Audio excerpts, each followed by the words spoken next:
ఈ జీవితానికి ఆయన చాలు కదండి, చాలు. అన్ని సమయాలకు అన్ని పరిస్థితులకు మన దేవుడు దేవుని వాక్యంలోకి వెళ్ళా. ఒక్క మాట చెప్పుము ప్రభు అడుగుదామా? ఒక్క మాట చెప్పాయి చాలు. ఒక్క మాట, నీ నోటి నుండి వచ్చే ఒక్క మాట ఈరోజు నా జీవితాన్ని నిలబెడుతుంది, నా భవిష్యత్తును మారుస్తుందయ్యా.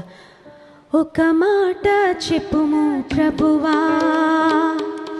నా జీవితమంతా మారిపోవును. ఒక మాట చెప్పుము ప్రభువా, నా జీవితమంతా మారిపో